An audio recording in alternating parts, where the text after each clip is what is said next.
Saturday, July 24th, we finally get the much anticipated matchup between TJ Dillashaw and Cory Sandhagen. It's going to be TJ Dillashaw's return from a 2+ layoff or suspension there. Cory Sandhagen, again, is trying to make himself get that title shot, put himself in that title contention right here. Joining me today, though, is somebody that knows one of these guys very well, Sean Datte. How you doing, Sean? Doing well, man. How about you? Doing great, brother. Thanks for coming on. Absolutely. Awesome, Sean. So, real quick, man. So you trained with Cory Sandhagen, correct? Yeah, yeah. Awesome. Train with both of them, right? They were Okay. both at elevation while I was there. So trained a little bit with both of them. A little bit more with Cory though, for sure. Actually training with Cory, right? TJ's been in the room, but really haven't worked with him. So Nice. Did you have a Brendan Schaub there by any chance? no, no. He wasn't there at all when I was there. Okay, cool. So, reason why I brought you is because of your background with these gentlemen. Really, more through Cory's side here. Obviously, the bout that they're gonna have is gonna be. It's meant to be fireworks, man. I've been waiting for this matchup since it was announced around March. Very disappointed it didn't happen in May. Dillashaw got a cut. I understand things happen, and it's only built the anticipation. Obviously, now we're finally getting it in July. This is the matchup, man. No offense, man, to Conor McGregor or Dustin Poirier, man. I had Dustin winning. I didn't doubt anything. There was a 10-8 round. I don't care how it ended. Dustin won that fight. I wasn't very hyped as I am for this matchup right here, man. And rightfully so. Both these guys are very skilled athletes. What can you tell me about Cory Sandhagen and how he trained, Sean? I mean, he is in a great place right now. He's been doing a lot of mental coach training, which I think is huge. He's in a great place. He's comfortable in there right now. You can tell he's finding his rhythm and just in a comfortable spot, right? So I think that even more so than his training is gonna take him far in this fight. Where TJ's coming back from a lot of adversity. He's had shoulder surgery. He's had a 2-year layoff. He's got a lot of eyes on him looking to see how he's going to come back from all that. Where, Cory's coming off of some really big wins and is just in a good place. So I think that is going to speak volumes in this fight. And then his training right now is Team Elevation is building up. They're the number one MMA team in the country right now. They've got some absolute killers in there. He's been doing some training with Ryan Hall, so I'm sure his grappling is going to be looking better than ever. It's going to be a great fight. Like you said, I'm more excited for this fight than any fight that's been on the roster, at all this year. So should be great. Definitely. Now, so I was actually listening to Brendan Schaub. He's from Colorado, and I remember he was talking about this matchup in particular. Something that stood out to me was the fact that these two guys used to train together, and TJ was, and I'll just say this is what I heard, right? I'm not, making a clear statement here, but a lot of people said TJ likes to go really hard in practice and likes to kind of be a little rough. And Cory was the kind of guy that would pay him that favor back. When TJ would do that to other training partners, Cory was the guy that would come back and he put a lick in too, and he get some good shots in. Can you allude to any of these things, or is any of that stuff true? Did you see anything like this? I mean, I'm sure everybody's getting good shots in on everybody, Of right? course, You're training. training with these guys 5 days a week, most days, so it's going to be hard to not get good shots in on you. No matter how good you are, you're going to have off days. You're going to have days where you're tired and somebody's coming in fresh, right? So I'm sure it's happened. I haven't personally seen it. I was also, in the same room getting my bell rung by other guys in there. So I don't know about that, but I do know, TJ does like to go hard, and I'm sure that's where that cut came from, that postponed this fight, right? Where Yeah. you're training hard, you're going hard, sparring with absolute killers, right? I know he's going with Juan Archuleta, who's a murderer over there at Bellator. Yeah. And stuff happens, right? But I don't know that that's great for what he's doing, right? Yeah, definitely. Where Cory, I know, does a lot more. He does hard sparring, obviously, but also does a lot of smooth, repetition drilling, things like that, where it'll be interesting to see how that plays out, whether the training styles, favor hard sparring or smooth drilling and mental training, right? Definitely. Now, everyone's different, right? Everyone's different and everyone's body's different. Everyone's got their own style. But is it really smart though to go and train hard sparring a week before a fight to risk a cut like what happened to TJ? Is that really like do fighters do that? Is that a thing?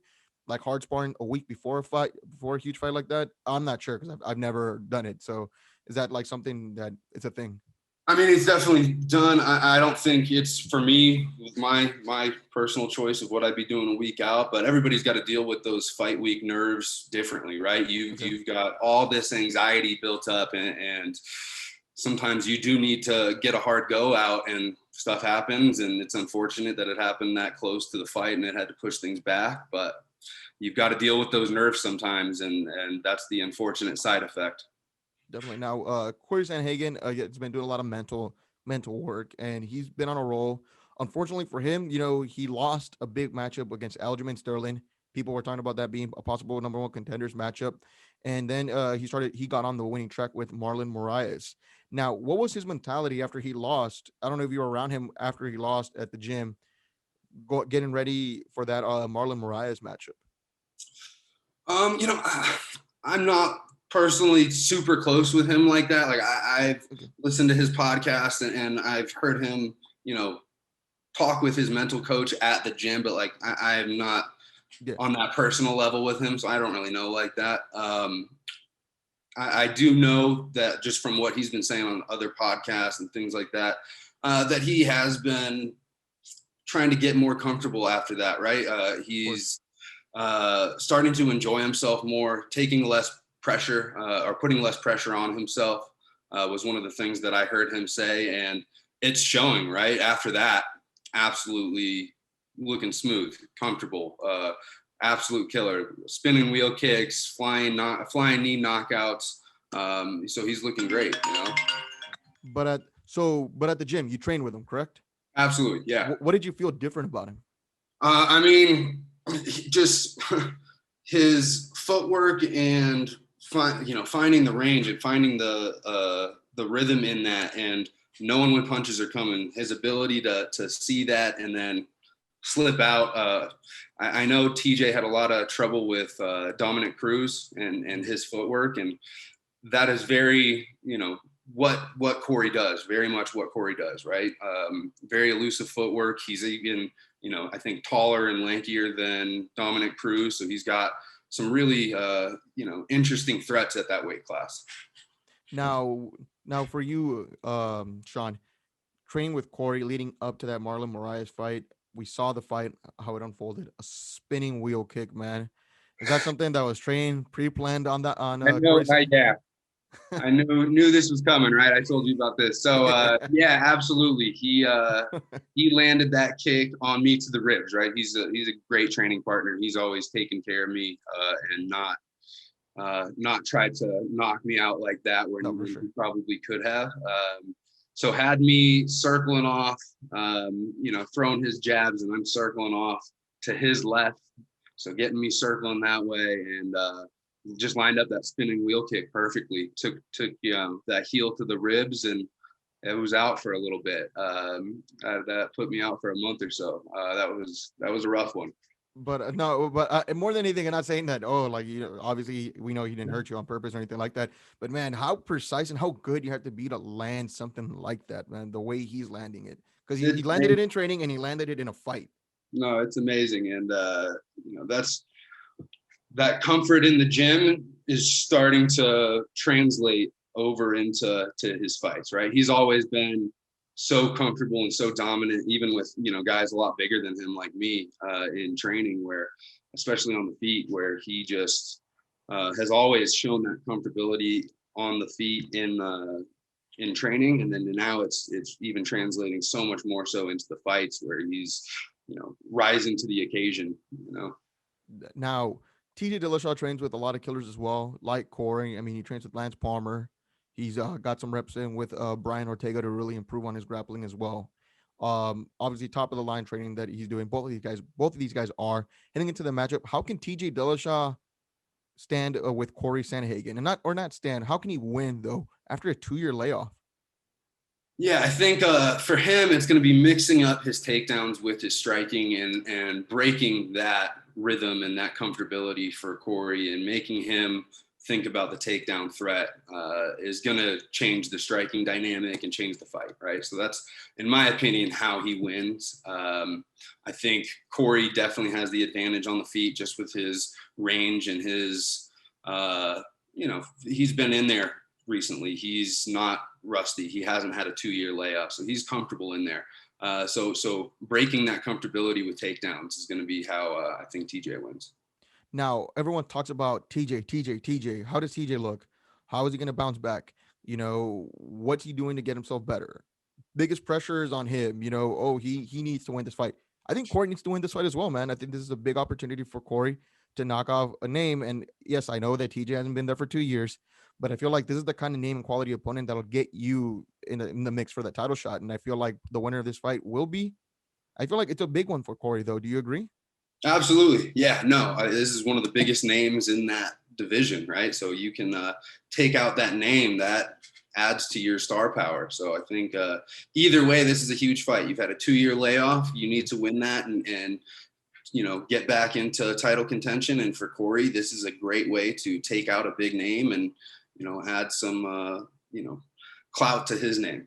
Definitely. Now, I really hope that we get the best version of TJ Dillashaw, just because, folks, spoiler alert, I'm rooting for Cory. I'm rooting for Cory here. And I like TJ, and I love TJ. I think he's awesome. But I want to see the best version of TJ Dillashaw because I want Cory to be able to beat the best version of him. I don't want him to come out sloppy and stuff, and then he gets a win, and people are like, "Oh, well, you beat him," 2-year layoff. People are gonna say that, man. People are haters, man. Regardless, right? But who's your pick, Sean? I think Cory wins. I haven't been in the room with him training, so I don't know either way. So I haven't seen TJ or Cory training in a few months. So just with it being a 2-year layoff and how comfortable Cory's looking, I've got to go with Cory. Awesome, brother. Well, Sean, thank you for joining me today, man, and helping me break down the events that'll be going down Saturday, July 24th. TJ Dillashaw meets Cory Sandhagen in a huge main event for the bantamweight division. Thanks for joining me, Sean.